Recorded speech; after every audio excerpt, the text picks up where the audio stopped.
Buenas tardes, les damos la bienvenida al sexto coloquio de investigación que organiza la Dirección Ejecutiva de Investigación y Posgrado de la Universidad Rosario Castellanos.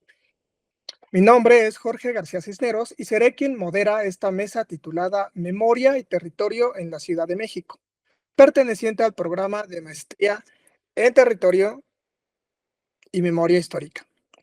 Esta mesa está conformada por docentes comentaristas a los cuales tengo el honor de presentar. La doctora Georgina Méndez Torres es licenciada en Antropología Social, magíster en Estudios de Género, doctora en Ciencias Antropológicas. Eh, Sus intereses de investigación están orientados a la participación política de las mujeres indígenas, inclusión, estudios de género y etnicidad. El maestro Gabriel Vega Torres es maestro en Pedagogía por la UNAM, docente en la especialidad en Estrategias Pedagógicas para la Educación Intercultural. Sus campos de conocimiento son la educación intercultural, la educación indígena, el campo del currículum y recientemente se especializa en el campo de las migraciones. Además de los comentaristas, dentro de esta mesa se encuentran estudiantes que presentarán sus avances del trabajo terminal que en un momento presentaré. La dinámica de trabajo es que cada estudiante tiene un máximo de 10 minutos para realizar la presentación de sus avances de investigación. Una vez que terminen, los comentaristas tendrán 10 minutos cada uno para realizar la retroalimentación que consideren pertinente. Les recuerdo que no hay réplica por parte de los estudiantes y que la retroalimentación la deben revisar, analizar y considerar con sus respectivos docentes, directores de trabajo terminal. Iniciamos la mesa de trabajo con la presentación de María París Gómez Villegas, estudiante de cuarto semestre. Presentará su trabajo titulado El registro de los pueblos y barrios originarios de la Ciudad de México. Ejemplo, el Peñón de los Baños Tepetzingo. Adelante, María, por favor. Muy buenas tardes a todos. Les voy a presentar.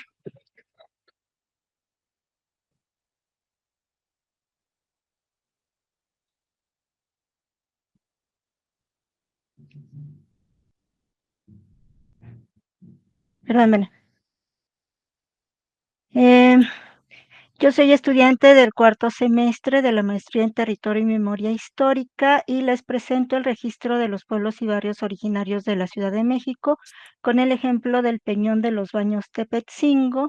Y bueno, voy a iniciar con el concepto que se tiene de pueblo indígena.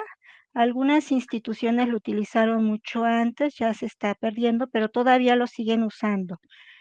Por ejemplo, el Sistema de Información Cultural del Gobierno de México, pues menciona a los pueblos indígenas como Mames, Ixchiles, Tepehuanos del Norte, lo mismo que el Atlas de los Pueblos Indígenas de México, como Cucapás, Amuzgos y demás.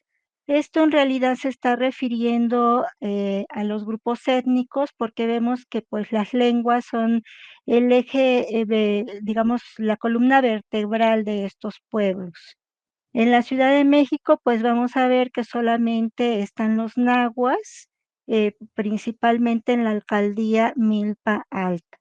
Sin embargo, este concepto también está cambiando en las instituciones, en los gobiernos, y la Constitución Política de la Ciudad de México, ya en su artículo 58, pues va a mencionar para ella qué son los pueblos y barrios originarios.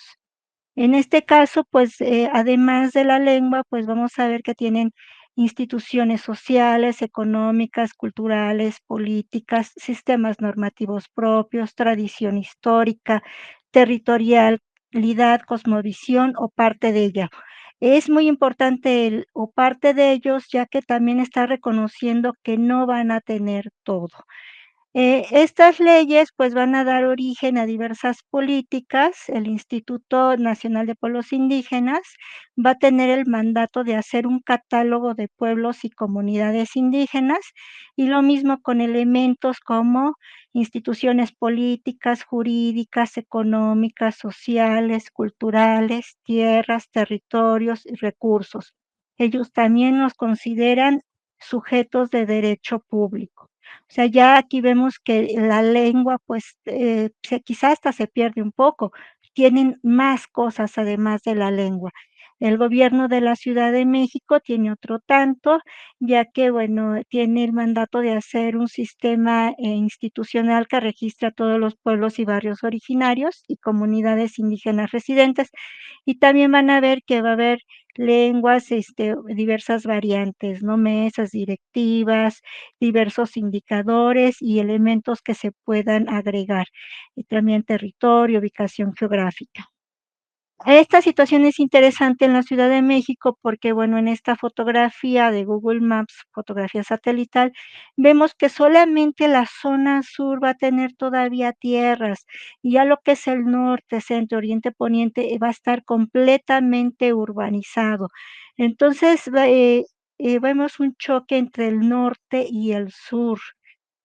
Yo me voy a centrar al pueblo del Peñón de los Baños Tepetzingo, que está ubicado en la alcaldía Venustiano Carranza, que se encuentra al noreste de la capital, y vemos que este pueblo, en este plano del pueblo, pues ya está completamente urbanizado, salvo un pedacito que va a ser justamente el cerrito del Peñón de los Baños.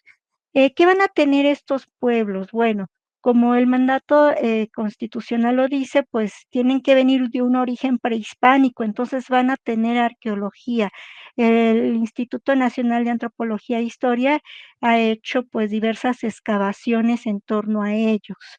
Algo que también van a conservar bastante, pues, van a ser toda su documentación desde la etapa virreinal. Hay que recordar que el gobierno novohispano se asienta justamente en la Ciudad de México, en el centro, y pronto va a empezar a generar diversos documentos. Entonces, todavía hay códices incluso, o códices ya del siglo XVI. También van a tener una serie de elementos como monumentos, casas habitación antiguas, todo lo que es patrimonio cultural material, documentos. Por ejemplo, las mapotecas como la Orozco y Berra, pues va a tener toda una serie de mapas que a través del tiempo uno puede ir reconstruyendo, lo que son, los territorios de los pueblos. Ya en el siglo XX las, compañías, de ingeniería, pues tomaron muchas fotografías aéreas, como es el caso de ICA. Algo que los va a hacer visibles, que quizás sea lo poco que los podemos, visibilizar cuando uno no conoce a profundidad su historia, pues son las fiestas patronales. La fiesta patronal es la máxima representación de todos los pueblos, tanto norte como sur. Aquí vemos el Carnaval del Peñón, la batalla del 5 de mayo, que incluso ya es considerada patrimonio cultural inmaterial de la Ciudad de México. Algo que también tienen los pueblos y no se nota mucho, quizá no han sido muy estudiados, es que todavía tienen tierras, incluso los pueblos del norte. Muchas de sus tierras fueron permutadas en otros estados. Entonces, aquí vemos que el ejido del Peñón de los Baños está en San Miguel de Allende, Guanajuato. Incluso Tacuba y Tacubaya también van a tener, tierras ejidales en otros estados. ¿Qué estamos viendo? Bueno, todas estas, investigaciones, ha provocado que Limpia haya hecho una convocatoria en las jornadas para el Registro Nacional de los Pueblos, indígenas y comunidades indígenas y afromexicanas. Sin embargo, todavía no ha publicado los resultados.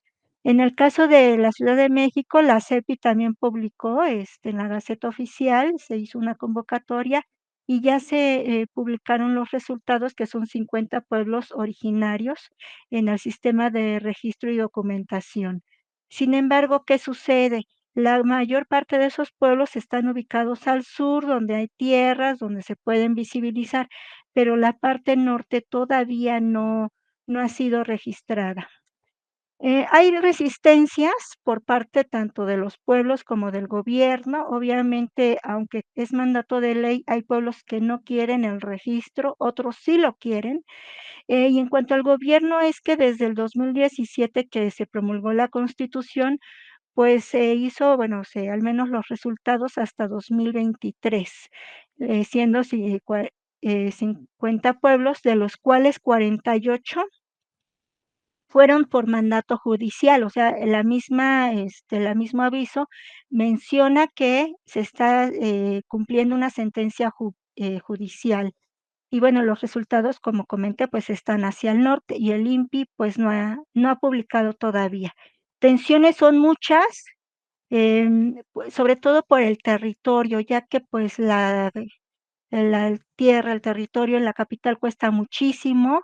Algunos, pueblos están en lugares considerados zonas residenciales muy pudientes, como es el caso de San Jerónimo Aculcolídice, y pues los impuestos son altamente caros.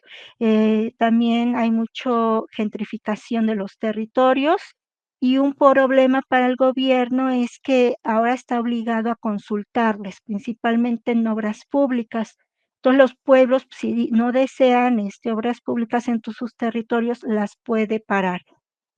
A otro punto también interesante, que quizá no esté muy, visibilizado, es que muchos pueblos ya tienen reconocimiento, por ejemplo, este es de 1925, en donde se concede al Peñón de los Baños la categoría política de pueblo. Entonces, muchos pueblos, aunque fueron reconocidos hace muchos años, pues, quizá los gobiernos olvidaron eso, ¿no? Y bueno, por mi parte es todo y muchísimas gracias.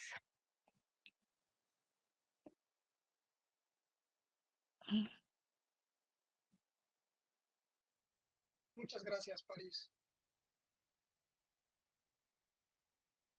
Agradecemos su presentación y comenzaremos con la ronda de retroalimentaciones. Georgina Méndez, adelante, por favor. Hola, buenas tardes. ¿Sí me escuchan bien? Sí, Sí. ¿Sí? sí, sí. Bueno, perfecto. Bueno, María, pues muchas gracias por la exposición. Digo, me parece, bueno, pasaste muy rápido, ¿verdad?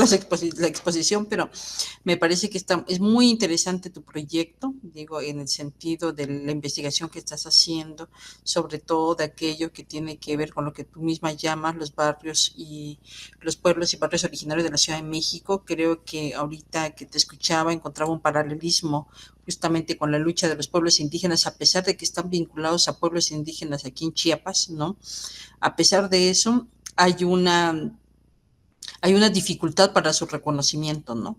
Y mucho más, digo, si están ubicados en la Ciudad de México, lo digo precisamente por el caso de los compañeros aquí de Chuc, celtales aquí en Ochuc, ¿no? En el que tuvieron que realizar un peritaje antropológico para determinar si los pueblos celtales de aquí, voy a quitar mi video porque creo que se pausa, ¿no? Si tienes problema de escucharme, me comentas, ¿no? Se tuvieron No, que hacer un peritaje antropológico para determinar si los pueblos indígenas todavía de este pueblo celtal, pues corresponden con las características de un pueblo indígena, ¿no? Sobre todo por la lucha por la autonomía, ¿no?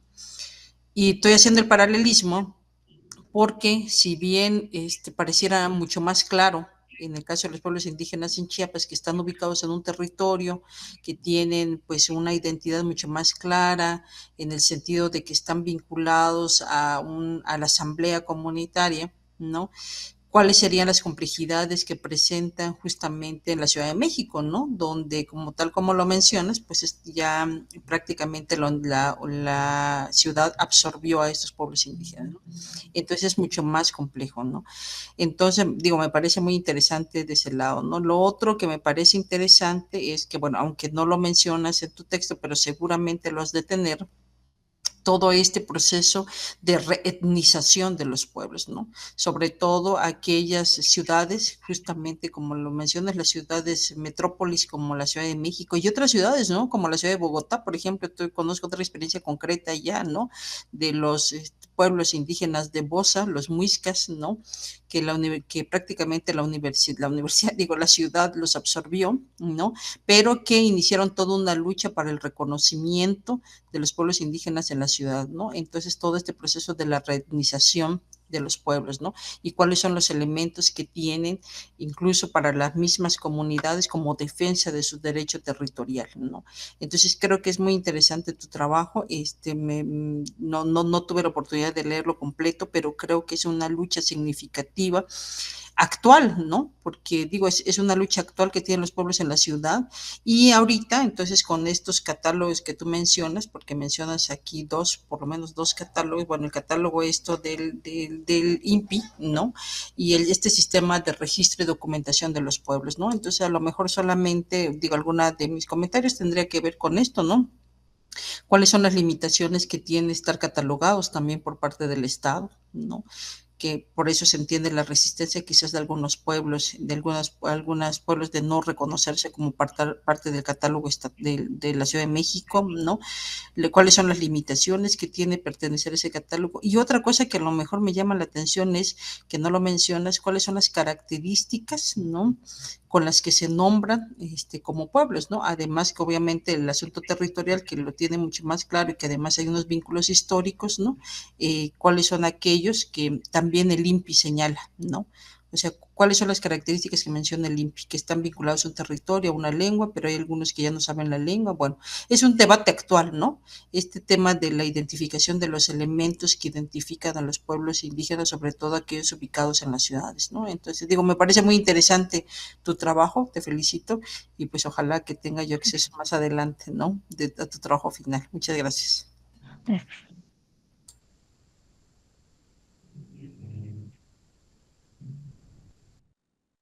Bueno, sí, sí me escuchan, ¿verdad? Sí. Sí, sí. Sí, Los estudiantes ya no podemos hacer más comentarios, María. Eso ya se va a consultar lo que tengas que consultar con tus asesores. Seguiríamos con los comentarios del maestro Vega. Por favor, adelante, maestro, por favor. Es que se escucha un poquito lejos, se escucha muy poquito tu audio. Gabriel Vega, dijiste Gabriel Vega, ¿verdad? Sí, por favor. Ok, Adelante, por bueno. favor. Bueno, pues, primero, antes que nada, pues agradecer el trabajo que presentas, María. Creo que en décadas recientes ha habido una transformación en cuanto al estudio de los pueblos indígenas, en el sentido de que se ha roto ese coto de poder desde el cual se pensaba el estudio del territorio, de la memoria de los pueblos indígenas, como una propiedad intelectual del investigador.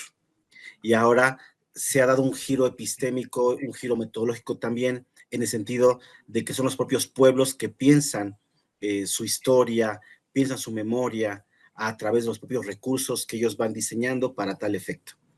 En ese trabajo que tú presentas, creo que es un esfuerzo importante para poder recuperar la memoria histórica de un pueblo como el Peñón de los Baños, porque básicamente uno quizá como citadino lo ubica más como un lugar ubicado cerca del Metro Oceanía, o como un lugar de paso para quien va al norte de la ciudad o al oriente de la ciudad, pero no ubica la importancia que tiene para un grupo poblacional el rescate de la memoria histórica de su propio pueblo.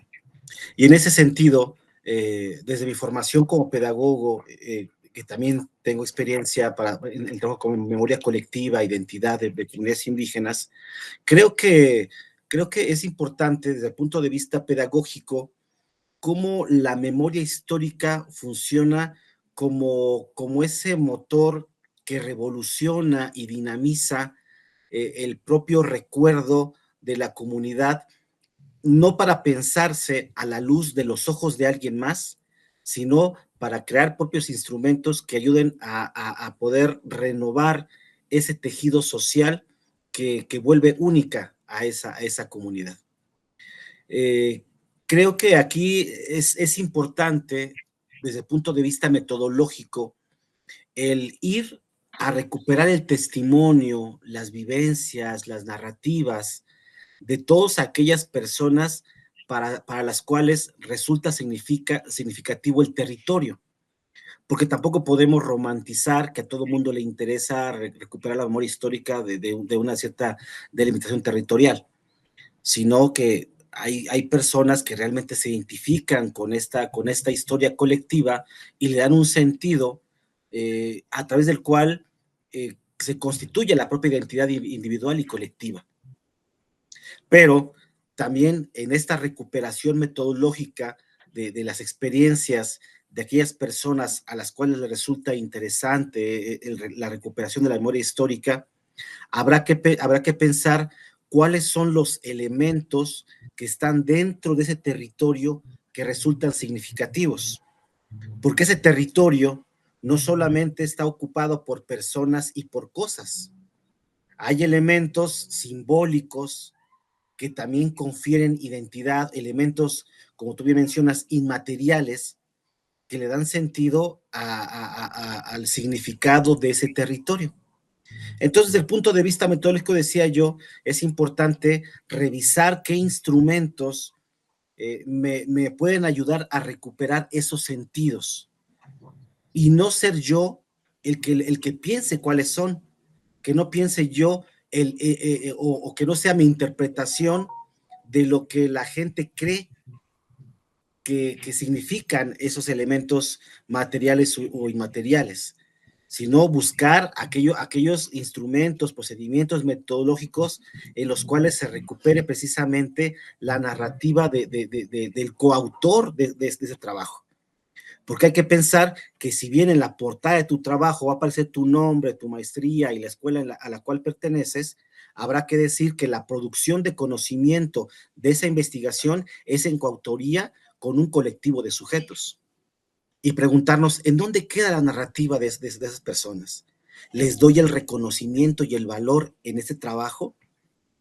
Por ahí te recomiendo un textito que se llama de Blázquez y Lugones, Blázquez con B y Z al final, y Lugones, son dos autoras argentinas, Blázquez y Lugones, que hablan precisamente de cómo no infamar. Así se llama el texto, cómo no infamar al autor de nuestras investigaciones.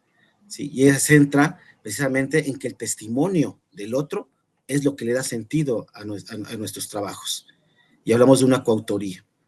Entonces, en ese sentido de poder recuperar el significado que tiene el territorio, la memoria histórica para un pueblo como el Peñón de los Baños, que no sea yo la investigadora la que diga, la que prescriba, la que traduzca, sino siempre tratar de darle el valor al coautor de esos trabajos a través de poner en primer plano su testimonio, su narrativa, su experiencia. Serían todos mis comentarios, María, pues muchas gracias y felicidades. Gracias.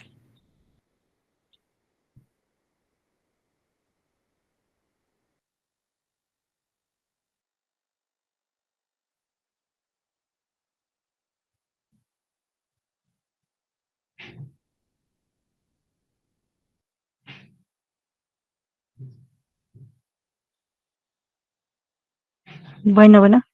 Sí, agradezco a los maestros. Creo que ahorita no me permiten comentar. No sé si tenga yo que comentar ahorita. Sí, creo, no sé si el que está coordinando la sesión en la cuenta de docencia, si nos puede indicar que otro compañero sigue. Claro. Gracias, muchas gracias. Perdón por preguntar si hay algún compañero más que tenga que comentar la mesa, me imagino que puede participar.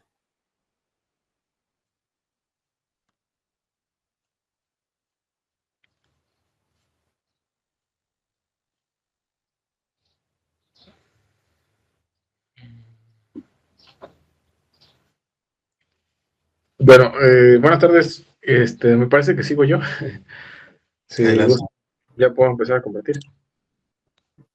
Sí, que sí, compañero, adelante. Gracias.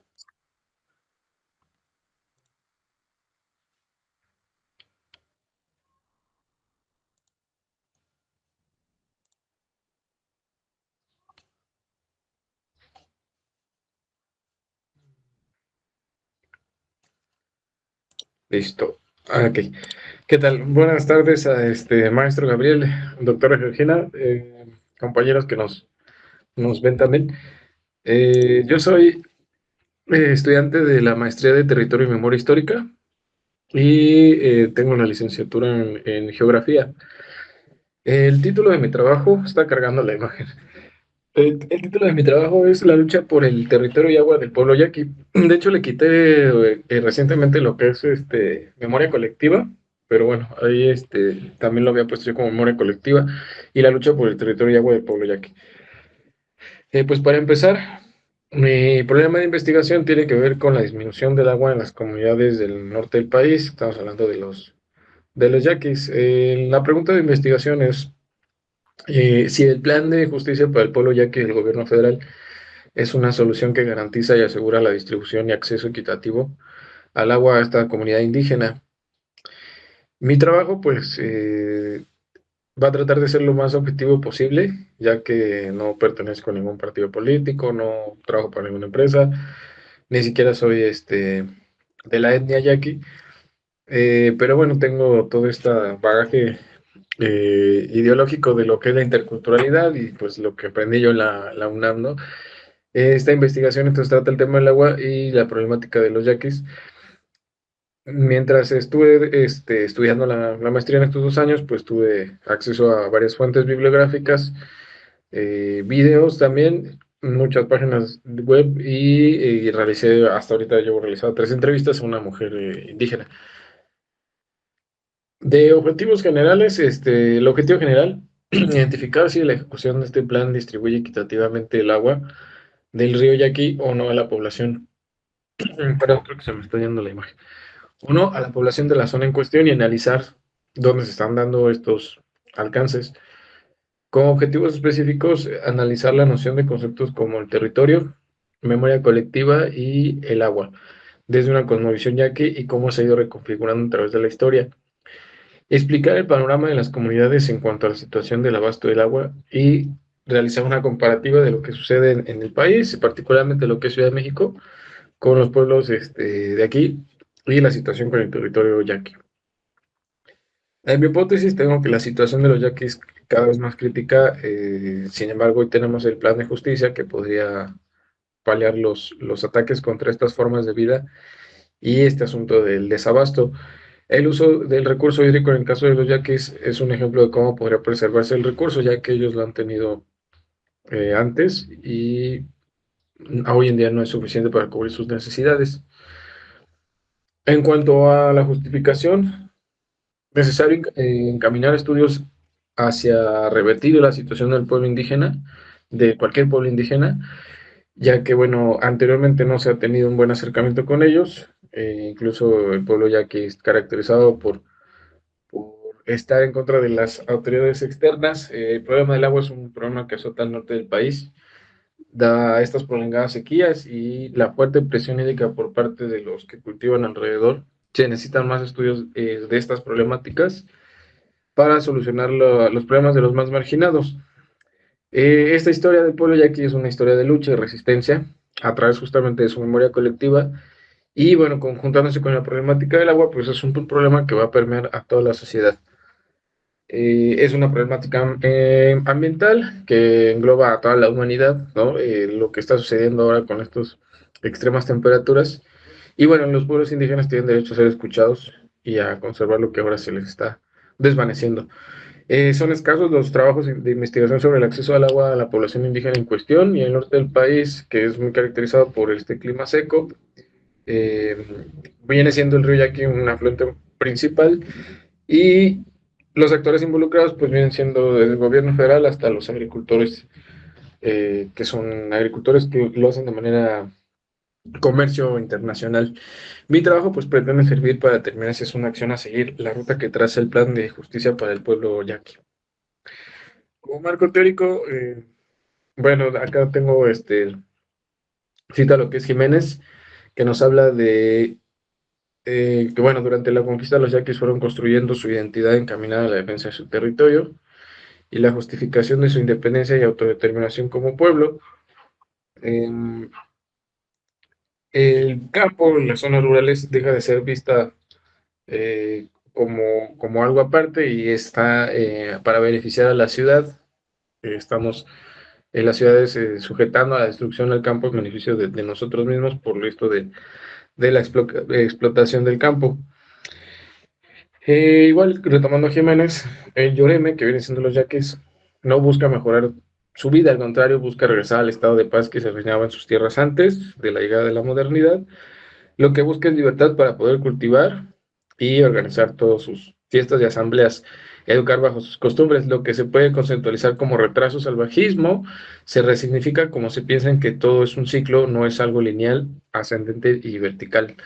Hice un mapa ahí donde se ven los pueblos tradicionales que están repartidos en Guaymas, Bacúm y Cajeme, que son municipios de Sonora. La comunidad es un concepto también básico, mientras que en la comunidad persiste la unidad práctica y simbólica con el territorio, esto es de Corallo, en lo que es la sociedad, pues es separa estos campos de la realidad y el pensamiento. El territorio se ha diferenciado y fragmentado en el caso de las sociedades. Por otra parte, el concepto del agua también es muy importante. Acá cito a mi asesor, que es Hachkuri. El agua como elemento híbrido que conjunta dos dimensiones que se estudian como lo hacen en la geografía, la ciencia natural y la ciencia social. Su movilidad facilita el contacto social para su aproximación y transformación a través de varios procesos biológicos y materiales. Existen diferentes tipos de aguas y hay una fragmentación resultado de la transformación sociotécnica del agua. Esta se ve en la división del trabajo académico en los estudios del agua. En cuanto a mi metodología, pues como ya mencioné, he utilizado la revisión bibliográfica de varios antecedentes de estudio acerca del tema de los yaquis, acerca de lo que es desterritorialización y la lucha por el agua. He visto últimamente lo que es la discusión teórica de las categorías de análisis y subcategorías para obtener datos de primera fuente. He pensado trabajar las entrevistas. Estas últimas entrevistas que quiero realizar van dirigidas a conocer el estado actual de la problemática del agua en la zona. Citando a Tapella, las preguntas que se hacen en una entrevista hay que traducir las respuestas para su análisis y posible mejora del problema o perpetuación de la buena práctica de manejo del recurso. Elegir a los concesionarios del uso del agua para irrigación en el distrito de riego yaqui servirá para cumplir el objetivo general del trabajo. Para ser entrevistado, entonces, la persona deberá ser concesionaria de agua de la comunidad yaqui y ser ejecutora del plan de justicia para el pueblo yaqui del gobierno federal. He pensado en las preguntas y me parece que es importante preguntar para ellos qué es el agua, si han tenido suficiente agua en los últimos años, cómo ven el panorama a futuro respecto al abasto de agua, cuántos años le ven de dotación al agua, qué solución proponen para obtener el agua y qué opinan sobre el plan de justicia del gobierno federal. Bueno, retomando lo que son los yaquis, ellos se autodefinen como un pueblo con relación integral al territorio, incluso la naturaleza y el cosmos, porque la naturaleza humana no está aislada de la comunidad, por lo que las acciones de cada uno de ellos procuran el bien común de la comunidad. Ellos se organizan de forma un poco diferente. Su estructura civil se representa con gobernadores, pueblos mayores, pueblos vasarios, secretarios y milicia, capitanes, comandante y la tropa Yoeme. El gobierno federal creó una comisión presidencial de justicia, la cual se encargó de publicar el plan de justicia, que es una parte muy considerable de mi trabajo, ya que retoma mucho lo que dice este plan. También tengo información de Conagua, de CFEA, ya que también tienen sus influencias en lo que es la zona de estudio, son actores involucrados, al igual que el gobierno federal. También menciono lo que es la Asociación de Organismos Agrícolas del Sur de Sonora, ya que tienen gran parte de las concesiones del agua. Y por supuesto al pueblo yaqui, que digamos que se autodefine como un pueblo que no puede mostrar aislamiento individual de su vida comunitaria, ya que guarda e integra relación con el territorio, la naturaleza y el cosmos. Para ellos el vivir bien implica no solo vivir monetariamente, sino es con armonía en su entorno natural.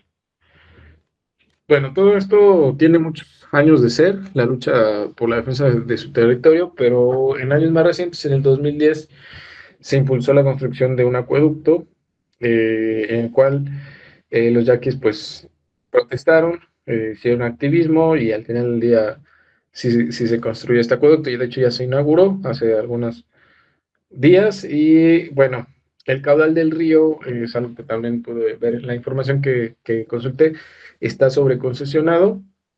Da conformidad con el Registro Público de Derechos de Agua, el volumen de concesión supera los 6,000 millones de metros cúbicos y su total del caudal es solo de 5,000, siendo la Asociación de Usuarios del Distrito de Riego 41 el que mayor concesión tiene, con 1,5 millones de metros cúbicos. Y bueno, en la cuenca del río Yaqui, de acuerdo con los datos del REPDA, se le extraen cerca de 3,000 millones de metros cúbicos. La mayor parte de ella es de agua superficial. Realicé algunos mapas.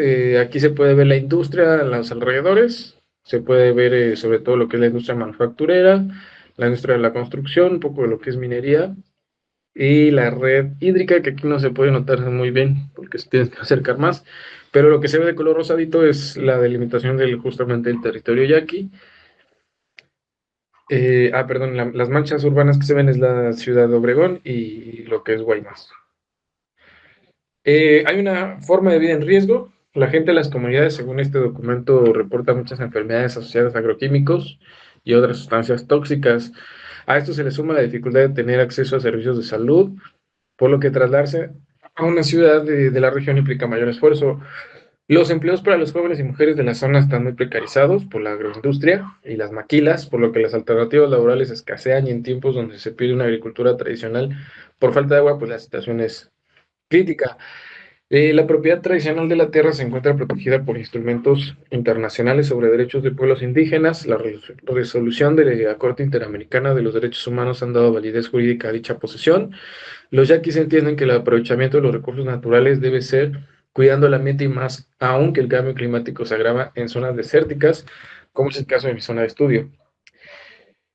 Para los yaquis, la falta de agua potable, además de ser en cantidades, en calidad, esto viene en el documento del Plan de Justicia, para dotar de agua a sus 8 pueblos originarios y 46 localidades que lo integran. Antes utilizaban pozos que estaban contaminados por agroquímicos, metales y coliformes. Según el Instituto Mexicano de Tecnología del Agua y el Instituto Tecnológico de Sonora, también había presencia de arsénico en el agua. Y la COFEPRIS informó que el agua de Loma Bacum, de Guamuchil, Potamibicam, contiene materiales dañinos como el arsénico. Entonces, realmente sí se les ha dañado, creo que en todos los aspectos. Tengo un mapa aquí de condición hídrica en el territorio yaqui, donde se puede ver las presas que destacan por almacenar gran parte del agua del estado. Ahí se pueden apreciar lo que es la presa Álvaro Obregón, la de Agua Caliente y el límite del territorio yaqui, junto con lo que van a ser la condición hídrica de calidad de agua subterránea. Donde está el rojo es una calidad mala y está justamente cerca del territorio yaqui y un poquito al retirado de lo que son las zonas urbanas. Como resultado de la investigación, al hacer un muestreo de datos de la zona, encontré que la presa con mayor capacidad de almacenamiento del estado de Sonora está en mi zona de estudio, lo que nos habla de la importancia en términos de volumen de agua de lo que circula en el río Yaqui. También puede investigar que está sobreconcesionada el agua del río, ya que no se está contemplando la sequía que azota al país por el aumento de las temperaturas, que esto es a nivel global y es por el cambio climático. En las entrevistas que he realizado puedo notar que la disminución del agua a la población yaqui es de hasta 3 veces menos que en épocas anteriores, ya que sus ciclos agrícolas pues ya nada más son uno al año y antes eran 3.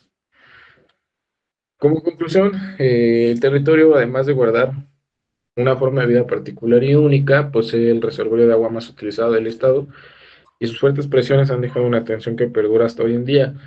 La presente investigación busca determinar si está haciéndose lo suficientemente posible para resolver el abasto tan limitado del vital líquido en una zona asediada por el cambio climático y para futuras investigaciones quizás sea necesario contar con muestreos de agua para conocer el estado de calidad de la misma. Quiero aclarar que acá me hace falta el trabajo en campo. La verdad no he tenido el recurso económico, pero quiero pensar que dentro de poco tiempo me voy a lanzar para allá y hacer algunas entrevistas. No tengo todavía el número exacto de cuántas, pero sí me gustaría poder realizar este instrumento de valoración con la entrevista para poder tener más acercamiento a la problemática, porque pues todo lo he hecho a distancia y las entrevistas igual las he hecho realizado vía remota también. Gracias.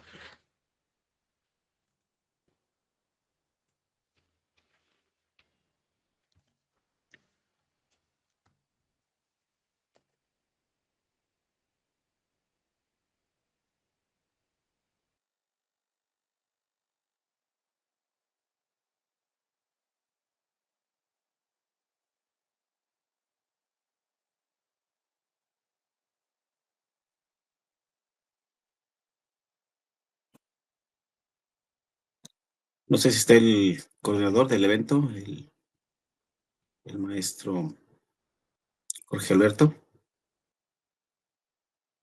Creo que no está conectado, creo que tiene problemas con su conexión. Bueno, me voy a permitir tomar la coordinación del evento para eventos prácticos. Bueno, le pediría a la maestra, a la doctora Georgina Méndez, que si puede comentar inicialmente y le retomo yo al final. Ok. Adelante, doctora Georgina, muchas gracias. Gracias. Ok. Ociel, pues bueno, muchas gracias por tu exposición. Creo, al igual que la compañera María de ese rato, que el tema y el trabajo de investigación es fundamental. Digo, analizar ahora la relación entre la lucha del agua y lo que tú estás llamando acerca de esta memoria colectiva del pueblo yaqui, creo que es un tema crucial que vale la pena seguir investigando. Entonces, digo, en este sentido me parece que es un tema relevante, importante y sobre todo actualmente, ¿no? En las condiciones actuales en las que estamos, ¿cierto? En el que el tema del agua ahora es fundamental, digo, siempre lo ha sido, sin embargo, ahora vemos el recrudecimiento de lo que significa el agua para los pueblos, ¿no? Bueno, ese es un punto. Bueno, y al final ya lo mencionaste, ¿no? Que no has hecho el trabajo de campo y que justamente eso te iba a mencionar, ¿no? Que un tema de metodológico muy importante es que no podemos nosotros tener unas conclusiones de tu proyecto cuando no tenemos todavía el trabajo de campo realizado, ¿no? Entonces, digo, para que se tome en cuenta. Y lo otro que, bueno, no saben, bueno, yo no conozco, ¿no? Tus tiempos de la maestría. Entonces a lo mejor valdría la pena, junto con tu director, analizar los tiempos con los que cuentas para la titulación. Viajar de la Ciudad de México, porque supongo que estás en la Ciudad de México, hasta el pueblo yaqui, implica todo un trabajo pues muy complejo, ¿no? De la articulación de personas con las que vas a entrevistarte, con qué organizaciones, porque no mencionas qué organizaciones, con qué personas, si ya se identificaron, y es que eso se identifica en territorio, ¿no? O sea, pues sí, en el trabajo de campo propiamente, ¿no? Si no fuera así, por una cuestión de tiempo, que habría que analizar entonces, que a lo mejor revirar y concentrarte quizás en este estudio metodológico y de revisión bibliográfica.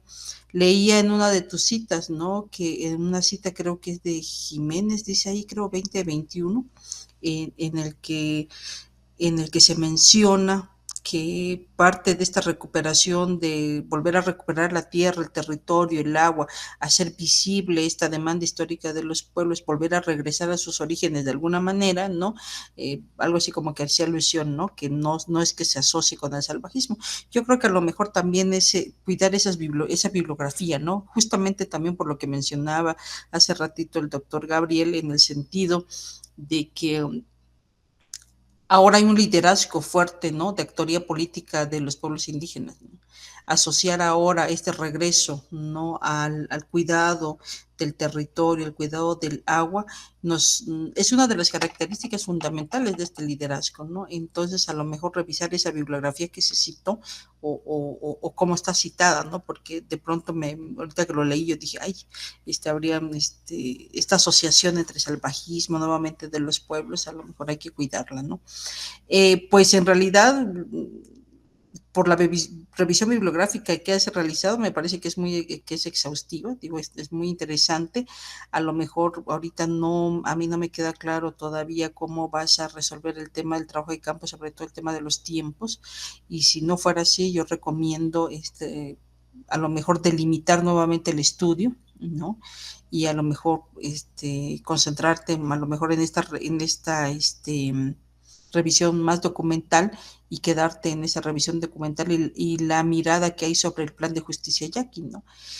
A lo mejor en la bibliografía y en la revisión documental te darás cuenta que el plan de justicia yaqui, pues como es una política de gobierno, ¿no? Quizás no resuelva todo el problema que tienen los pueblos en relación al agua. Entonces a lo mejor puedes a lo mejor revirar por ahí, ¿cierto? Pero bueno, eso ya lo dejo a consideración tuya y de tu director, y que yo creo que vale la pena hacer una revisión, sobre todo por la cuestión de los tiempos, ¿no? Con eso, listo, Ciel. Gracias. Bueno, ahora continúo yo con mis comentarios. Pues igual también, Ociel, felicitarte por ese trabajo que se hace. Como bien le comentaba a María anteriormente, en las últimas décadas se ha cuestionado fuertemente a las ciencias sociales en el sentido de la lógica de construcción de las propias ciencias, que guardan una lógica muy vinculada con esta ciencia occidental, con esta ciencia positivista, y se está intentando dar un giro epistémico en el sentido de que la construcción de conocimiento tenga otro locus de enunciación, que no sean solamente el conocimiento gira en torno a una producción hegemónica o una producción con procedimientos delimitados o bien marcados, como si fuera una receta de cocina o un tratado de metodología, sino buscar otras fuentes que también generen saber, generen conocimiento. Y en el trabajo que tú presentas, que está vinculado a poder preguntar si está siendo efectivo este programa de regresar al pueblo yaqui los derechos sobre el agua, pues también están vinculados no solamente a que en la práctica se le regrese al pueblo yaqui el dominio y la tenencia del agua, sino también tiene que ver con recuperar la memoria histórica de qué es lo que le ha acontecido al pueblo yaqui a través de la historia. Creo que tú, más que nadie sabes, porque eres el autor, has tenido que hacer este trabajo no solamente desde la geografía, que es tu formación, sino pensar tu investigación desde una perspectiva multireferencial. ¿Dónde queda la historia? ¿Cuál ha sido la historia reciente y no tan reciente del pueblo yaqui, que incluso en tiempos de Porfirio Díaz estuvo a punto de ser exterminado porque fue raptado de Sonora y llevado a trabajar al sureste mexicano, ¿no? Y que todas las comunidades las llevaron para allá presas en un intento de exterminar no solamente físicamente al pueblo yaqui, sino también su epistemología. Es pensar tu investigación desde la multireferencialidad. No solamente centrarnos en el aspecto del agua como objeto de conocimiento, sino ver qué otras disciplinas pueden ayudarme a problematizar, ¿sí? Cuando uno hace investigación, en primer término problematiza, recupera el antecedente. Uno reflexiona sobre el pasado para ver cómo se materializa ese pasado en un objeto de estudio presente y a partir de ahí reflexionar junto con los otros el objeto de estudio que a mí me interesa. En ese sentido, aquí en el chat, si lo puedes ver, yo te propongo que consultes tres documentos. Uno que habla de un autor brasileño que se llama Hasbert, que se llama Del mito de la desterritorialización a la multiterritorialidad. Tú manejaste esta categoría de desterritorialización. Este autor la piensa en el sentido de cómo los pueblos indígenas rompen con la estructura del territorio que fue asignada por el colonizador o por el pueblo dominante para poder recuperar el dominio, no solamente el dominio legal sobre las tierras, sino en cómo recupera el sentido que le da el pueblo a ese territorio. En un segundo punto te sugiero revisar Spivak, que tiene un texto muy interesante que surge de la pregunta: ¿puede hablar el sujeto subalterno? En esta investigación, ¿hablas tú o habla el subalterno? Y aquí podemos preguntarnos, ¿el otro, la otredad, la alteridad puede hablar en mi investigación? O como le decía yo a María, ¿o soy yo el que habla? Porque así como veo ahorita lo que estás haciendo investigación documental, archivística, investigación, entrevistas, decías creo que a larga distancia o virtuales, ¿qué pasa con esa información que tú estás recibiendo de esas entrevistas? ¿Quién habla en esas entrevistas? ¿Realmente habla el indígena yaqui que fue despojado de su tierra? ¿Quién va a hablar del significado que le da al agua ese pueblo, tú o ellos?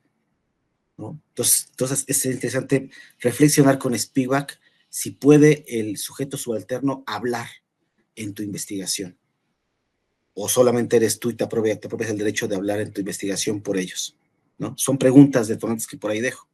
Y finalmente, el último texto que te propongo consultar es el de Alicia Lindon, que se llama La concurrencia de lo espacial y lo social, que también le serviría a María este texto.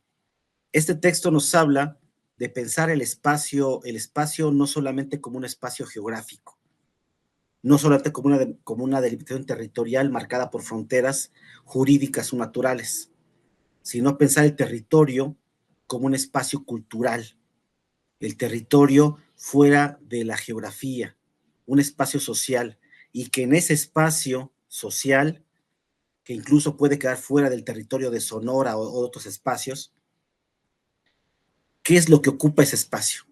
La gente, su espiritualidad, su epistemología, su lengua, el significado que le da el agua, el significado que le da a las montañas, todo eso entra, todo eso y otras cosas más entran dentro del territorio y de lo espacial, pero ya no lo vas a pensar en términos geográficos, lo vas a pensar en otros términos, ¿sí? Creo que cometeríamos un error si piensas tu objeto de estudio solamente desde la geografía, porque ninguna ciencia, ninguna disciplina puede construir su objeto de estudio por sí misma.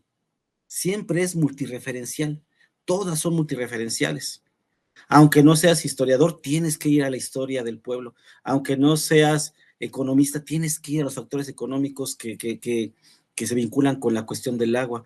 No eres sociólogo, pero tienes que ir a comprender la conformación de las comunidades yaquis. Entonces tienes que vincularte con otro tipo de textos que te ayuden a problematizar y a reflexionar tu objeto de estudio desde otras dimensiones, ¿no? Pues es un tema muy interesante. Creo que ahí le falta también tu posicionamiento ético y político. Que no solamente reúnas en tu texto material de aquí por allá. ¿Sí? También deja ahí escuchar tu posicionamiento ético y político. En relación a esta problemática, yo pienso, yo creo, yo me posiciono ética y políticamente en este sentido, ¿no? Es ideológico, claro que es ideológico, pero todo conocimiento, diría Sánchez Vázquez, tiene ideología, ¿sí? Pero que sin solamente sea mera ideología, pero que tu trabajo también se vea o se identifique cuál es tu posicionamiento en torno a ese objeto de estudio, ¿no? Serían mis comentarios, Ociel, y muchas felicidades. Muchas gracias, maestro. Gracias a los dos. Hola, buenas tardes. Muchas gracias, maestro Gabriel. Muchas gracias también a Ociel. Bueno, yo voy a continuar, mi nombre es Guillermina Bolaños, yo voy a continuar moderando la mesa en lo que nuestro compañero Jorge Alberto se puede conectar nuevamente. Muchísimas gracias a todas y todos y bueno, pues vamos a continuar. Es el turno de Mónica Araceli Ochoa Balcázar. Ella es estudiante de cuarto semestre y va a presentar su trabajo titulado Recuperación de memoria histórica y narrativas del patrimonio biocultural desde las geografías comunitarias, caso del Cerro Atzacoaltépetl. Adelante, por favor, Mónica. Muchas gracias. Buenas tardes a todas y todos de nuevo. Buenas tardes. Voy a intentar aquí presentar, ojalá me puedan indicar de favor si la pueden visualizar esta presentación. Sobre todo que la pueda ver completa, que es lo que está faltando cada una. Ok, es que ya abrí el PDF. Bueno, creo que de todos modos así se puede ver. La observan ya, supongo.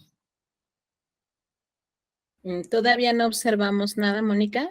Vemos nada más como tu carpeta. Ah, ok. Entonces, gracias. Voy a de nuevo aquí abrirlo. Parece que está tardando en cargar.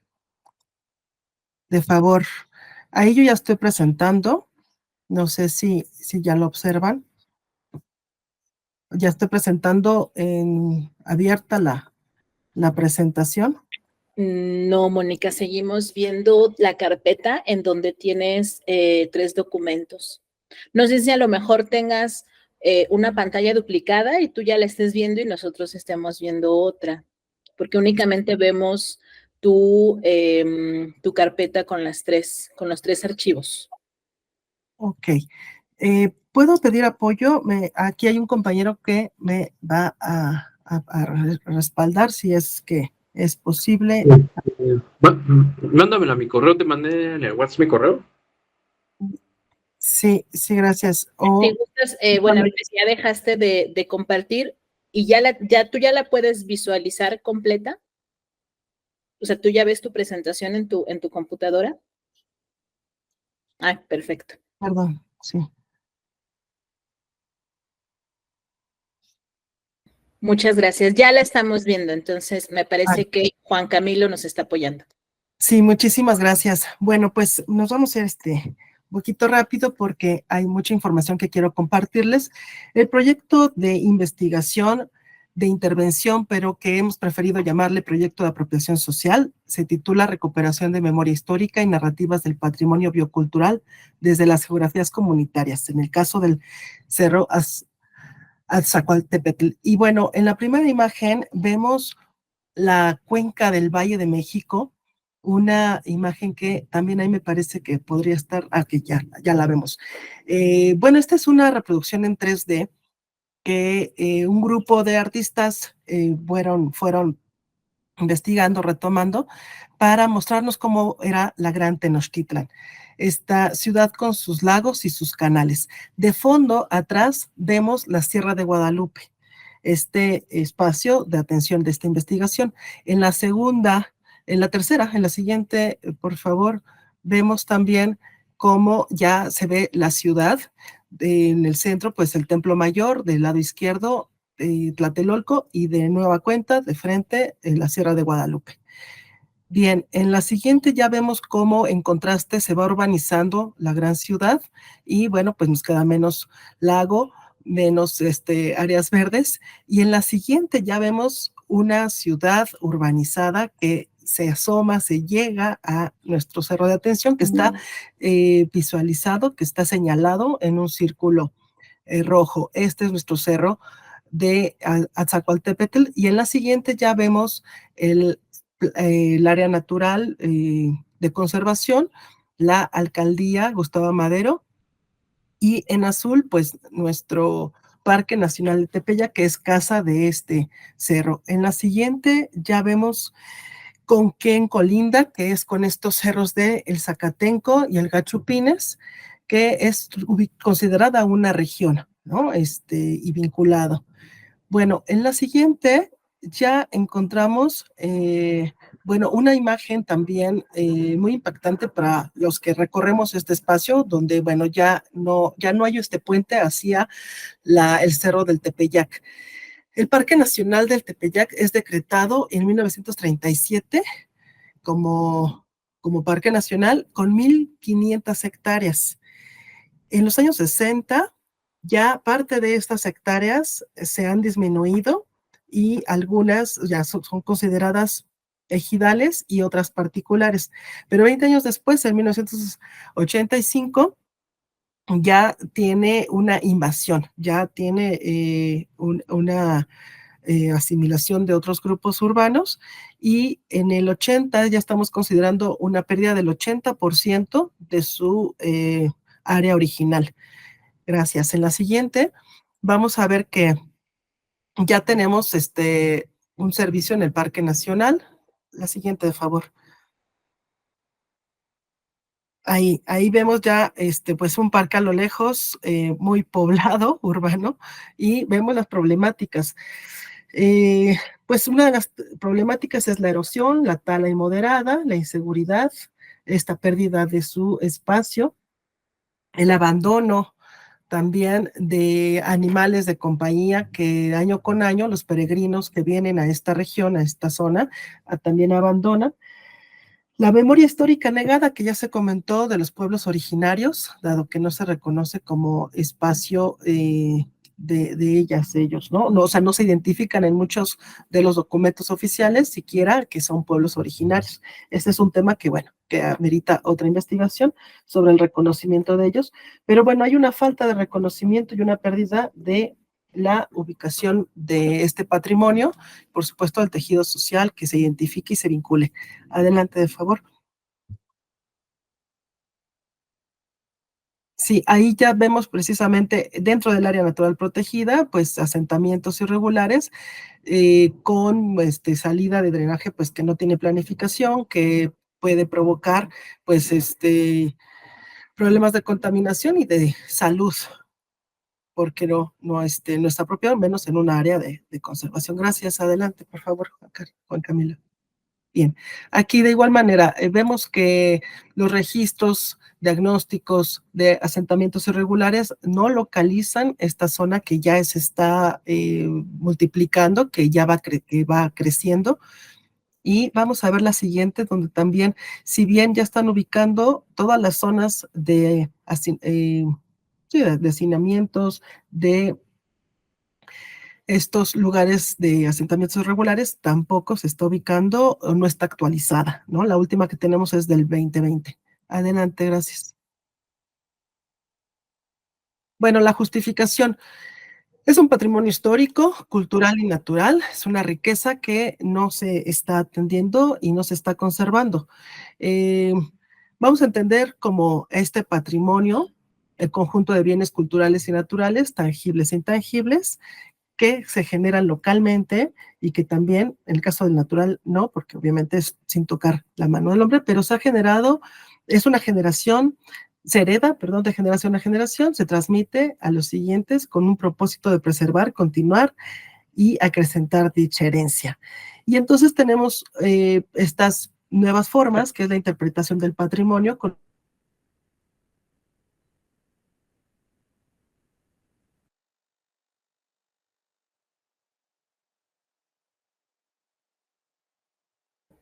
Mónica, ¿sigues ahí? ¿La escuchan? Perdón. No, creo que se trabó. No, ¿verdad? No sé. Esperemos si nos escuchas, Mónica. Mónica, ¿nos escuchas? Bueno, Mónica. Mónica, no, creo que tuvo alguna falla y abandonó la reunión. Ah, ya viene de nuevamente. Sí, ¿Nos escuchas, Mónica? sí, gracias, aquí estoy de nuevo, no sé por qué. Gracias. Ok, Adelante. gracias. Bueno, pues seguimos adelante, muchas gracias. Si me escuchan, por favor, ahí es adelantito. Gracias, gracias, Juan Camilo. Bueno, entonces tenemos una gran pregunta. ¿Cómo recuperamos esta memoria histórica del patrimonio biocultural en el Cerro de Atzacualtepetl? Bueno, pues con acciones colectivas, en red, transdisciplinarias y pues sobre todo con un enfoque intercultural. Gracias, adelante, podemos seguir. Nos apoyamos de una cooperativa que se llama Pedagogías Verdes, Patrimonio y Culturalidad, que justamente tiene una metodología de acercamiento, de cooperativismo y de manera intercultural vamos haciendo estos recorridos y estas investigaciones con recursos pedagógicos. Adelante. Nada más decir que esta cooperativa tiene miembros que habitan en esta región y que se reúnen, o bueno, nos hemos reunido a partir del 2019 de manera independiente, buscando que, pues, con diferentes miradas, desde el urbanismo, la geografía humana, lo económico, el enfoque antropológico y de territorio, por supuesto, busquemos construir estas nuevas narrativas. Muchas gracias. Adelante. Bueno, también contamos, bueno, pues con asesores, asesoras, que vamos recorriendo estos lugares y territorios. Y digo lugares porque también en otras zonas del Valle de México estamos haciendo investigación. Adelante, gracias. Otra más, de favor. Nos vamos a ir más rápido porque tengo poco tiempo. Ok, aquí. Sí, otra más. De favor. Sí, aquí reconocimiento de los lugares y la flora fauna. Entonces, el objetivo general, construir nuevas narrativas interculturales, colectivas e interdisciplinarias en el Cerro de Atzacoaltépetl, dirigido a la reconstrucción del tejido comunitario, fomentando la conservación, reconocimiento y protección del patrimonio biocultural. Adelante, por favor. Y 3 objetivos principales: describir las estructuras organizativas comunitarias a través del mapeo con actores para el conocimiento del tejido social y contextualización del entorno, clasificar el panorama biológico para su relación, uso y significación para los distintos habitantes del territorio, e interpretar el patrimonio a través de recorridos con caminatas históricas, bioculturales, y así hacer una comprensión del valor y uso del paisaje, territorio y la apropiación misma de este lugar. Adelante, gracias. Nos vamos a ir más adelante, por favor. Bueno, la metodología es la acción participativa y las técnicas, la narrativa, la cartografía social, el senderismo y la observación de aves. Adelante, aquí vemos en la siguiente una lotería, que es un recurso, pues, para después de estas charlas, pláticas y recorridos, que se fortalezcan los elementos que se han revisado en el territorio. Adelante. Gracias. Aquí estamos viendo una relación y mapeo de actores, donde, bueno, vemos todos los grupos que están involucrados y sus relaciones entre sí. En la siguiente podemos observar precisamente, bueno, las montañas como espacio vivido, la relación débil o puntual, la relación normal que se tiene, o la fuerte y la conflictiva, dependiendo de los grupos que están involucrados, como instituciones de gobierno, academias, colectivas, deportistas, habitantes, grupos originarios. Adelante. Mónica, ¿podemos ir Sí. cerrando, por favor? Nos queda un Gracias. minuto. Pues muy bien, pues entonces tenemos toda una relación, investigación sobre el patrimonio, todo el tipo de patrimonio.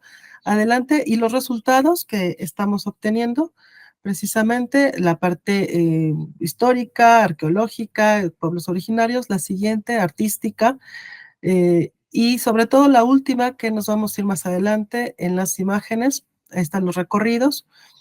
Adelante, de favor. Y los resultados, sobre todo, más adelante. Más adelante es la vegetación, las plantas, todo este recorrido que tenemos de aves, observatorio de aves, de plantas nativas, en sí del patrimonio en general. Muchas gracias. Podemos adelantar, bueno, pues la importancia del lugar, y es la invitación en general de este proyecto de investigación. Muchísimas gracias. Muchas gracias, Mónica. Agradecemos tu presentación y pues bueno, vamos a comenzar con la ronda de retroalimentaciones. Es el turno de la doctora Georgina Méndez Torres. Adelante, por favor, doctora. Bueno, pues buenas tardes. Muchas gracias, Mónica, por la exposición. Digo, muy interesante todos los datos que nos presentas. Y además, bueno, presté atención a que decías que es un proyecto de intervención, ¿no? Entonces, digo, eso me parece interesante, sobre todo un poco por lo que se está discutiendo aquí, que tiene que ver con esta devolución, ¿no? A las comunidades y a los pueblos con los que uno trabaja, ¿no? Que eso me parece a mí muy relevante, ¿no? Quiero resaltar como dos cosas de tu proyecto, que tiene que ver justamente esta combinación de distintas metodologías y distintas maneras de recorrer y de recopilar también la información, ¿no? Que incluso lo mencionas muy bien en tu narración, ¿no? Que tiene que ver con estos recorridos comunitarios, que si bien es cierto que es obligatorio y es una práctica que debemos de incentivar, lo cierto es que estos recorridos que tú llamas de alguna manera, pues estos recorridos interpretativos, que si bien es mucho del turismo, ¿no? Del turismo, bueno, aquí ya llamaríamos alternativo, ¿verdad? Pero del turismo, digo, es una forma, ¿no? Como del recorrido de la comunidad. Entonces, digo, me parece que eso también está muy interesante, el recorrido en territorio y hacer el registro de lo que se cuenta, con lo que se cuenta y con lo que la gente tiene en estos territorios, hacer el conteo pues del material, ¿no? Con el que las personas pueden recuperar parte de esta memoria histórica que tú mencionas, digo. Entonces me parece muy interesante, ¿no? A mí lo que me llama la atención, digo, que yo sé que no pueden comentar, ¿no? Tiene que ver con este asunto, lo último que mencionas, ¿no? A lo mejor tener cuidado en el sentido de que hasta dónde este mismo proyecto no puedes, no sé, al final no resulta ser también otra forma de hacer turismo, ¿no? Pero un turismo al final que termina reproduciendo lo que uno cuestiona, ¿no? Por ejemplo, se hace todo este recorrido y veo que al final colocan unos teléfonos para hacer los recorridos, entonces no sé si al final no se convierte también en una forma, ¿no? Como de intervenir y hacer visible estos proyectos, pero en realidad uno termina reproduciendo lo que uno mismo, ¿no? Cuestiona, que es el hecho de crear como estos senderos o esta forma práctica de recorrido para el turismo, ¿no? Que en este caso en Chiapas le llamamos el turismo alternativo, en realidad en varias partes le llama el turismo alternativo, pero al final no sé si tiene mucho de alternativo también, ¿no? Entonces, bueno, habría que revisar, ¿no? El tema del tema de los recorridos. Otra cosa que me parece interesante, a lo mejor valdría la pena seguir profundizando en la parte metodológica, que tú lo mencionas, ¿no? Que es la investigación de acción participativa, el mapeo comunitario, pero hay otros elementos ahí que colocas, ¿no? Como el acompañamiento, el recorrido, el registro.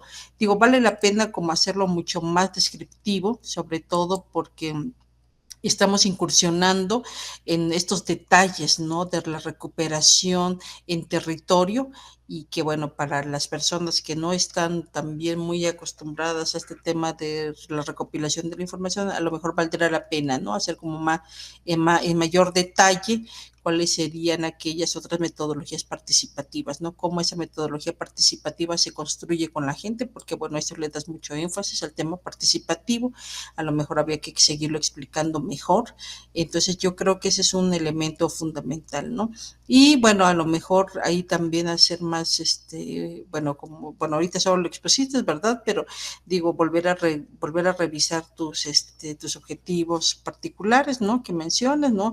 El diseñar las acciones, el registro y esta que tú llamas nuevas metodologías narrativas, ¿no? Entonces, esas nuevas metodologías narrativas, ¿cuál es el contenido de esas nuevas metodologías narrativas? ¿A qué le llamas nuevas metodologías narrativas y geocomunitarias, no? Entonces, yo creo que a lo mejor habría que darle mucho más énfasis y hacer una descripción mucho más detallada de estas nuevas metodologías. ¿Listo? Bueno, esos son mis comentarios al respecto y pues muy interesante tu trabajo, Mónica. Muchas gracias, doctora Georgina, por sus valiosos comentarios. Le doy la palabra ahora al maestro Gabriel Vega. Adelante, maestro, por favor. Muchas gracias, doctora.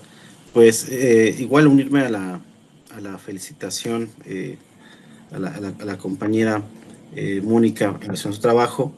Creo que, como he mencionado en los anteriores trabajos que he comentado en esta sesión, estamos en un momento, en un parteaguas histórico de las ciencias sociales, en el abordaje de la comprensión de las pedagogías comunitarias.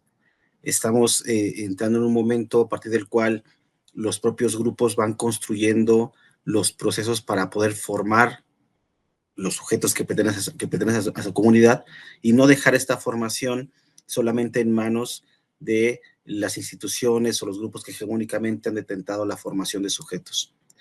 En ese sentido, creo que el tema que propones, pues también entra en esto que Haber llama, bueno, más bien que Patricia Medina llama las pedagogías insumisas, esas pedagogías indisciplinadas, esas pedagogías rebeldes que descentran la formación del sujeto fuera de lo escolarizado y fuera de los valores, cosmovisiones, formas de ver el mundo que hegemónicamente se han implantado a partir de la modernidad colonial. Creo que ese tema que tú presentas de alguna manera va al territorio y forma al sujeto in situ, ¿no? Propone las propias metodologías que tú propones, porque son metodologías, ahora sí diría Haber, son metodologías indisciplinadas, metodologías como el senderismo, como la fotografía, son metodologías en un sentido estricto, porque no podemos casarnos. Yo le comentaba hace rato a Ociel que no podemos quedarnos solamente con la cuestión de la metodología tradicional, del cuestionario, de la entrevista, que si bien te dan información, pero al final de cuentas, históricamente uno la traduce, uno la interpreta. Cuando uno construye metodologías indisciplinadas que rompen con el canon de la formalidad, ofrece otro tipo de visión de la realidad. Yo aquí propongo, como le comentaba yo, sí, propongo que centremos también en algunos textos. Te pongo aquí, por ejemplo, ese texto que está aquí en el chat de Jorge Mendoza, de Exordio a la memoria y el olvido social, porque siempre estamos en constante problematización, ¿ves?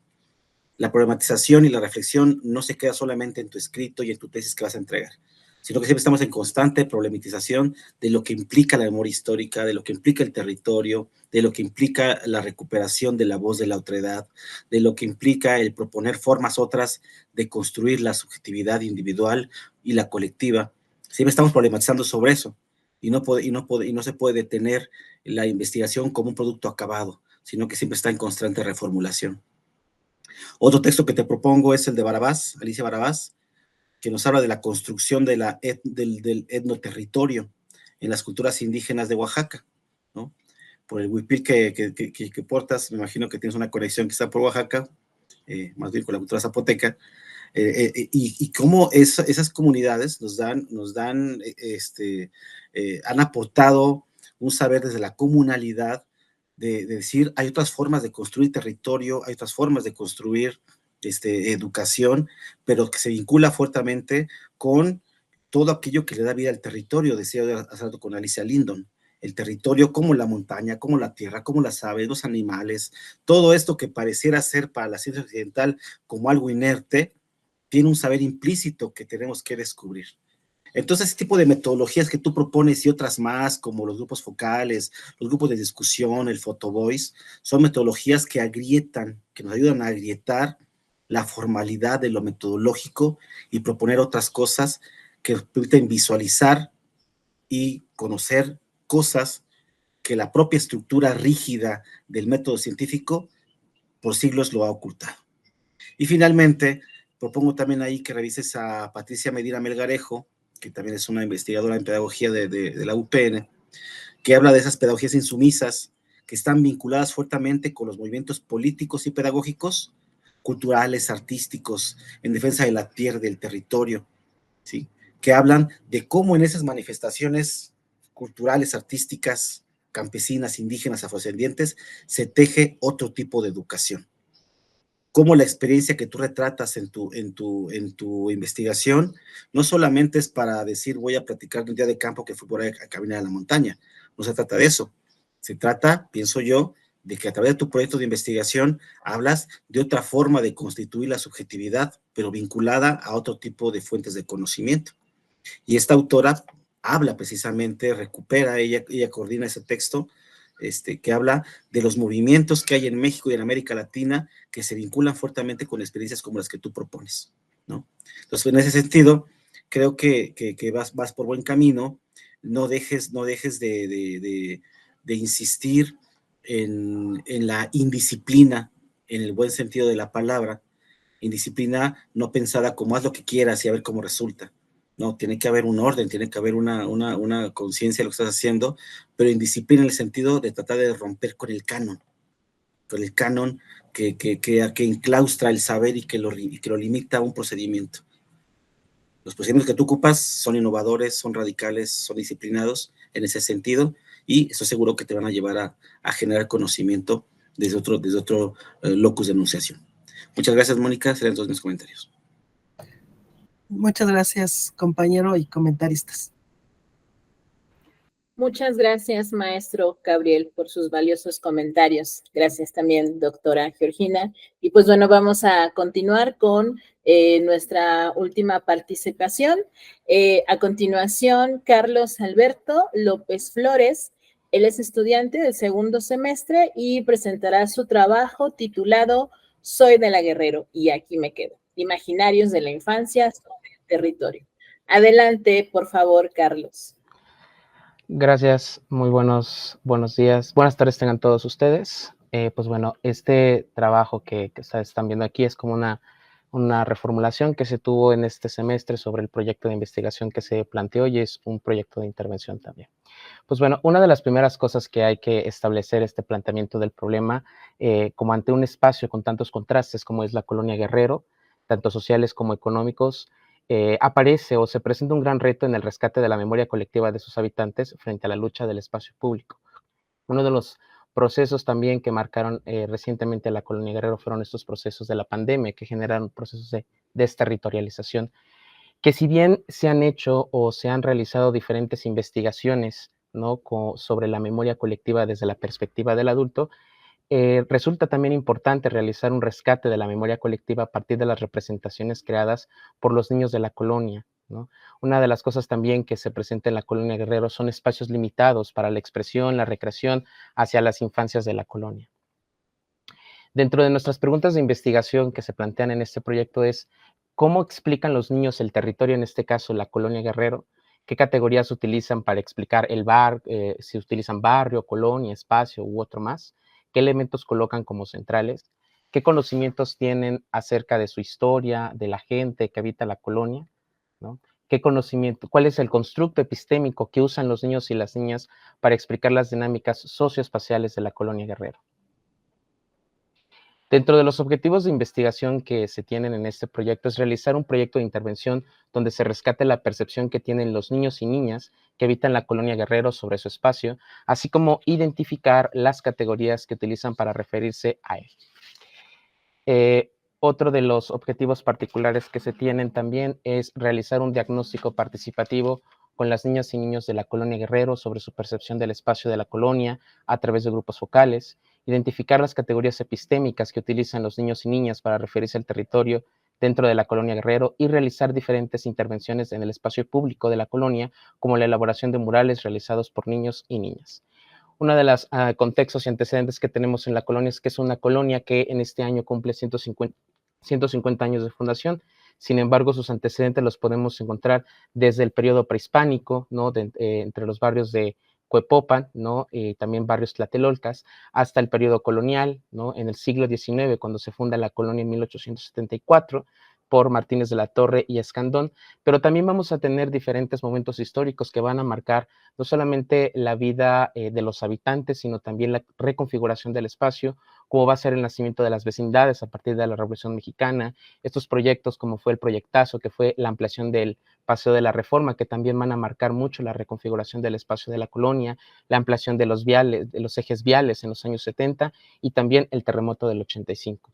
Todos estos eventos van a dar pues cabida o inicio a diferentes movimientos de la lucha por la dignidad de la vivienda, como va a ser Unión de Vecinos de la Colonia Guerrero, Campamentos Unidos de Guerrero, e incluso intervenciones artísticas, como va a ser la presencia de Tepito Arte Acá.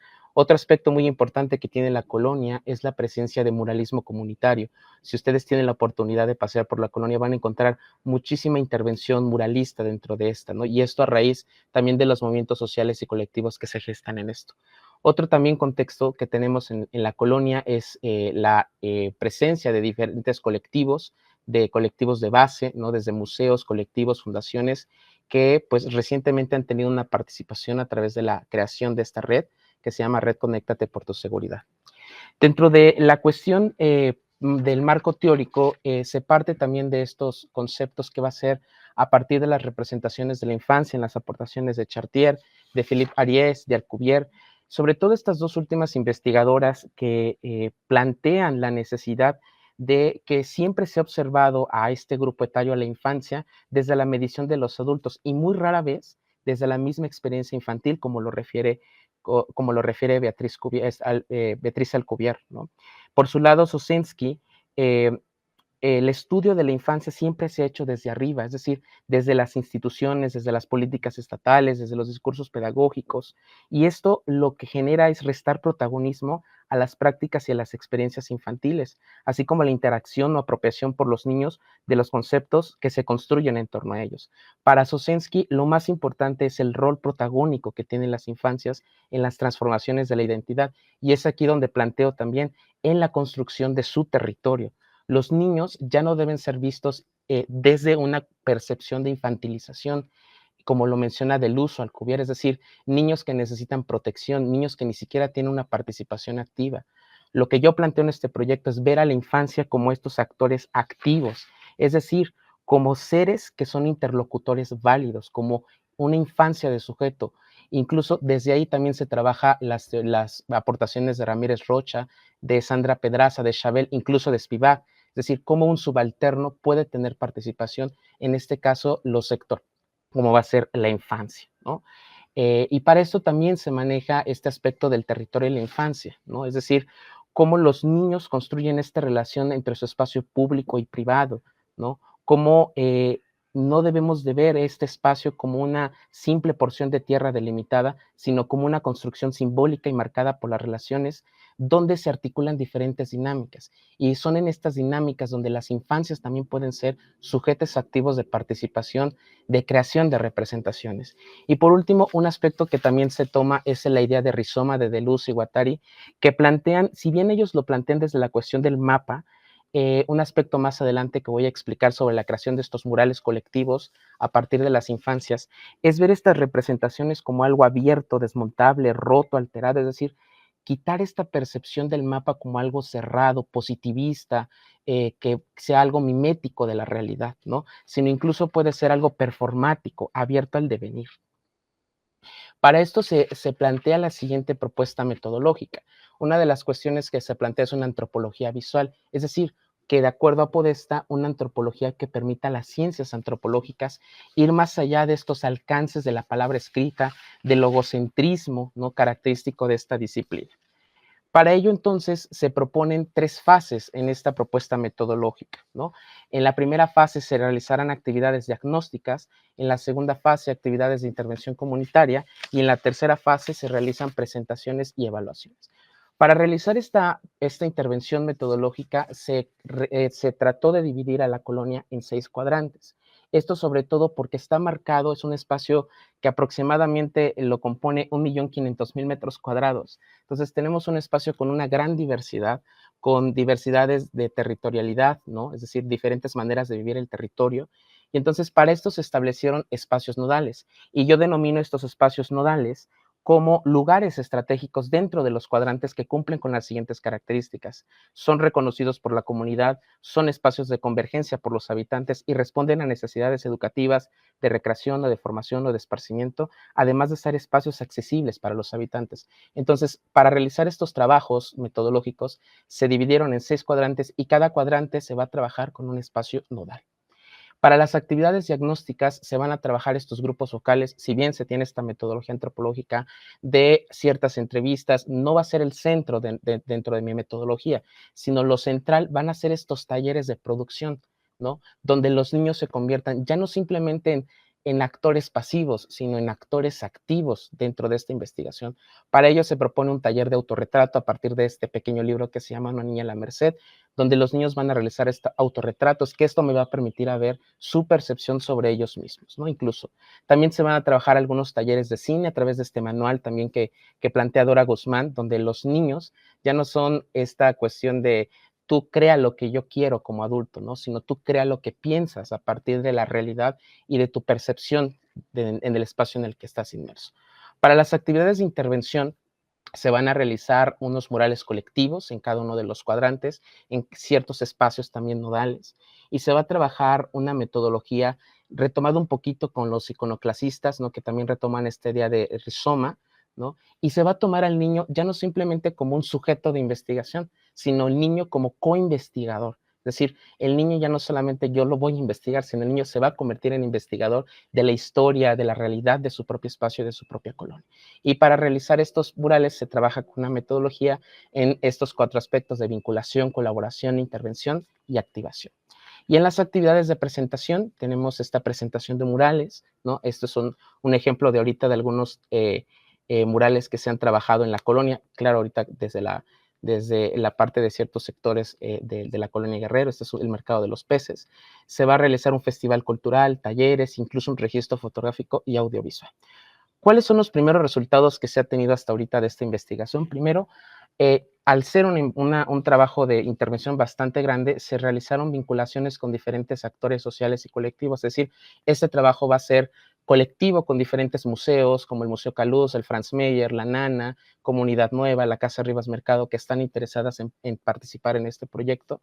Se ha realizado un primer trabajo de participación ciudadana a partir del mural del Mercado de los Peces, se ha realizado un mapeo de espacios culturales y espacios nodales dentro de la colonia y se realizó un primer diagnóstico de la realidad cultural de la misma.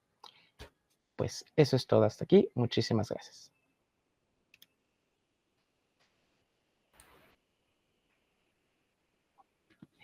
Muchas gracias, Carlos, por tu participación. Y pues bueno, vamos a comenzar con esta última ronda de retroalimentaciones y le doy la palabra a la doctora Georgina Méndez. Adelante, doctora, por favor. Carlos, pues primero, bueno, igual felicitarte por el trabajo tan, pues primero detallado, ¿no? De tu proceso y que además vas en segundo semestre. Creo que los proyectos de intervención tienen mucho, ¿no? Que aportar justamente porque están, bueno, yo no le llamaría tanto así como de intervención, pero bueno, así se está llamando, en el sentido de que más allá de intervenir, creo que es un proceso colaborativo de trabajo en territorio, ¿no? De articulación de redes, de tejido de redes y alianzas para una visibilización, ¿no? En este caso, de la actoría, ¿no? Y hasta diría yo actoría política de las infancias, ¿no? Entonces creo que eso es importante analizarlo, ¿no? Y también justamente analizar si efectivamente si el término de intervención te sirve, ¿no? Porque también hay que cuestionar el trabajo de las intervenciones, ¿no? Porque incluso por este enfoque también colonizador que tiene, ¿no?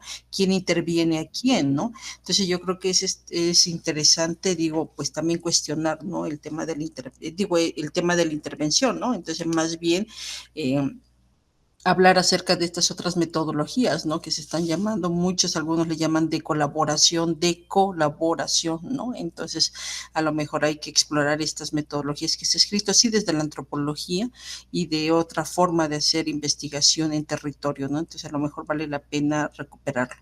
Otra cosa que quiero mencionar de tu trabajo, además de todo lo exhaustivo que ya has estado haciendo, ¿no? Es el trabajo que estás haciendo con los niños y las niñas en el tema de las infancias.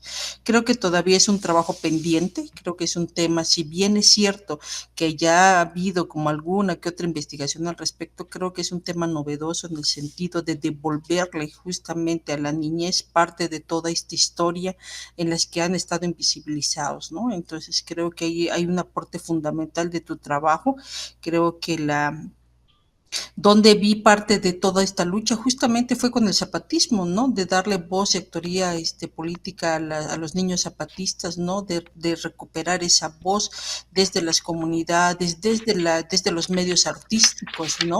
En el que los niños te jugaban un papel fundamental en la reconstrucción de la comunidad y de la lucha histórica de los pueblos, ¿no?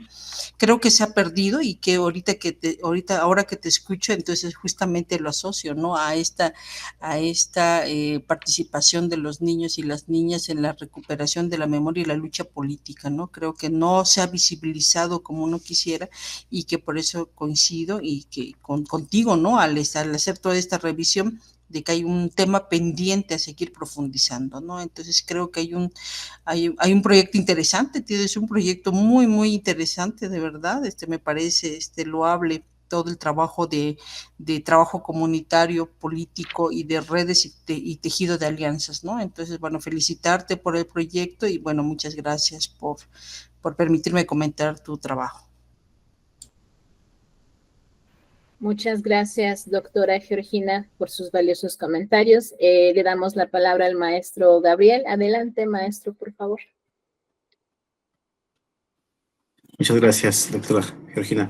Bueno, Carlos, pues igual también sumo a la felicitación. Es un trabajo muy bien estructurado que refleja el empeño que has puesto en desarrollar el mismo.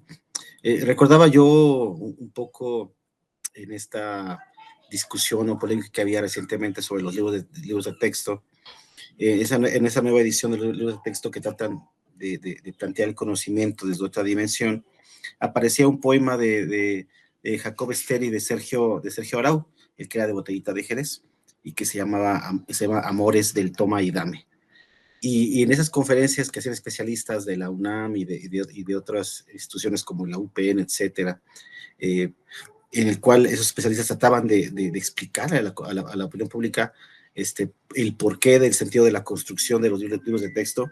Una periodista preguntaba, oiga, ¿y por qué aparece un libro de Cantante de Botellita de Jerez y no aparece un poema de Octavio Paz, ¿no? Como si hubiera cultura de primera y cultura de segunda, ¿no? Y sabiamente la investigadora, la doctora Ana Gallardo, le respondía, ¿no? Pues lo que pasa es que hegemónicamente se ha construido la categoría de cultura de primera y cultura de segunda, cultura y folclore, idioma y dialecto, etcétera, ¿no? Se hacen divisiones para poder ubicar en una estructura social a quién pertenece y a quién no pertenece. Y en ese sentido va mi comentario, porque ciertamente tu trabajo lleva precisamente el posicionar el barrio ocupando el propio arte que se produce desde ese lugar, ¿no? Pero obviamente ahí rompemos, como he comentado en esta sesión, tratamos de romper con el canon de lo que es cultura, de lo que es saber, de lo que es conocimiento, de lo que es arte, posicionando lo que para las culturas populares, diría Jiménez, es el valor de la popularidad, el devenir de lo popular, ¿no? Pero lo popular, le quitamos ese significado que hegemónicamente ha tenido históricamente de lo popular como lo corriente, como lo de segunda, sino lo popular como empoderando a la clase social de la cual surge ese conocimiento, ¿no? Entonces yo creo que ahí a mí también radica la riqueza de tu trabajo, porque se vincula con la producción de un grupo poblacional específicamente que son las infancias. Uno podría pensar que la infancia es simplemente un sujeto, diría la pedagogía tradicional, que simplemente es llenado por cosas, diría Freire, como si fueran una vasija y nada más memorizar y absorber, pero no. También una conciencia crítica de la niñez. Y si no, volteemos a ver el poema pedagógico de Makarenko, que habla precisamente de cómo una colectividad de niños, después de la Revolución Rusa, construye una ciudad de puros niños y producen y generan y trabajan y son conscientes, se educan y hacen obras de teatro. En la infancia, la colectividad tiene un poder interesante, pero que en este marco neoliberal capitalista, la infancia se inventó para decir ya puede trabajar y implícalo en la cadena de producción, ¿no? Pero cuando le damos el valor al niño, a la infancia, como un sujeto capaz de pensar y de producir conocimiento y de producir arte, pues creo que casi no. Y ese es también el valor que tiene tu trabajo. Aquí, como lo he hecho con los compañeros y compañeras que te han precedido, yo pienso en algunos documentos que quizá puedan ayudar a continuar la problematización de ese trabajo que haces, y pienso en Walter Miñolo, que es el pensamiento de la decolonialidad, nos habla de las historias locales y los diseños globales.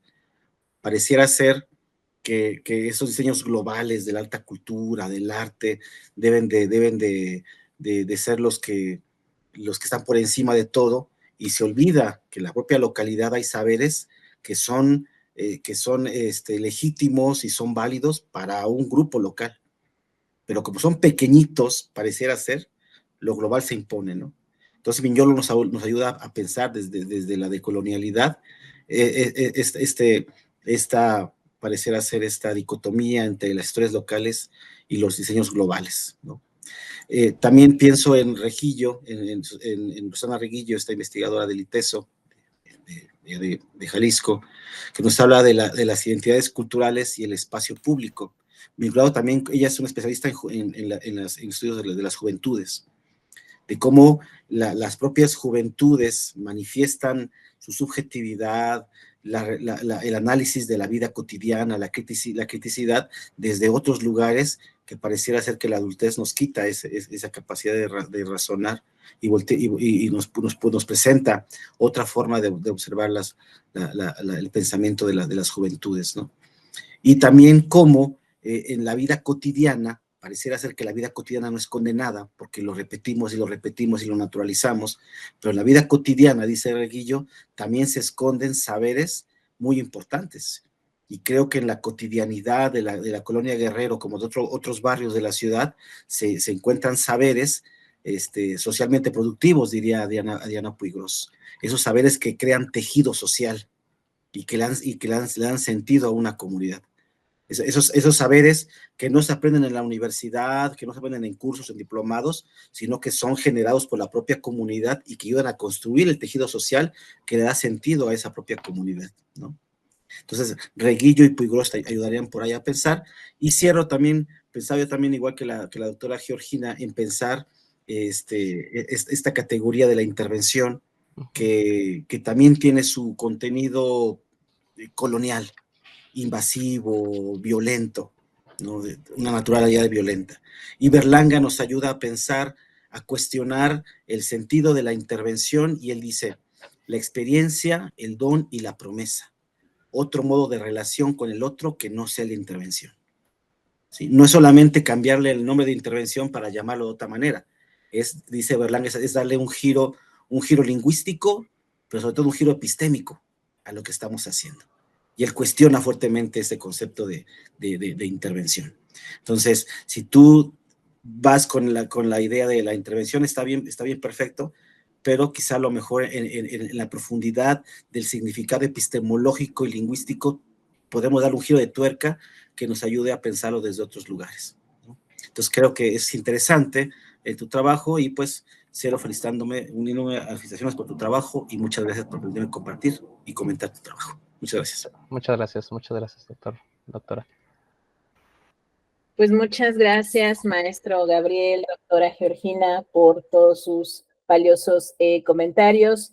Pues bueno, pues con esta participación concluimos esta mesa.